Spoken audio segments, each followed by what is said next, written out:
Ce samedi 31 mai 2025, la ville de Munich avec son stade de l'Allianz Arena ne sera pas qu'une ville haute. Elle sera la scène d'un affrontement d'élite, le théâtre d'un duel d'esprit, aussi tranchant qu'un crochet de Dembélé ou d'une frappe de Lautaro Martinez.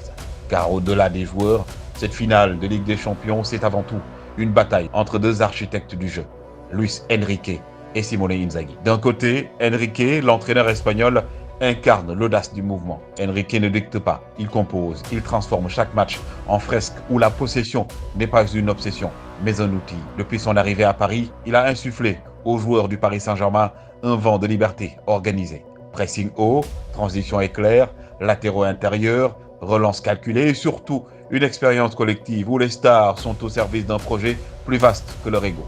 En face, Simone Inzaghi, l'Italien et petit frère de Filippo Inzaghi, incarne la rigueur transalpine dans sa forme la plus élégante. L'Inter qu'il dirige est une mécanique raffinée, forgée dans le silence du travail. Défense à 3, piston virevoltant, relance rapide, ligne compacte et solidarité invisible. Son football, c'est de la géométrie appliquée à l'émotion. Il ne cherche pas à dominer, il cherche à neutraliser, puis frapper.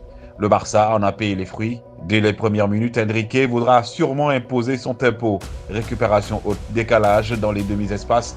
Mise sous pression constante de la défense interiste, il sait que la clé sera la vitesse d'exécution. Luis Enrique pourrait tenter un 3-4-3 hybride pour fixer les pistons de l'Inter et offrir plus de largeur. Inzaghi, lui, pourrait sacrifier un attaquant pour densifier le milieu si Paris étouffe le jeu. Ce sont ces micro-décisions, ces choix à haute tension qui feront basculer sûrement la nuit. Cette finale ne désignera pas seulement un champion, elle consacrera un visionnaire. Ce samedi, l'Europe retiendra un nom, une équipe, un exploit. Mais les véritables vainqueurs sont ceux qui, debout sur leur ligne blanche, auront fait de cette rencontre un chef-d'œuvre d'intelligence.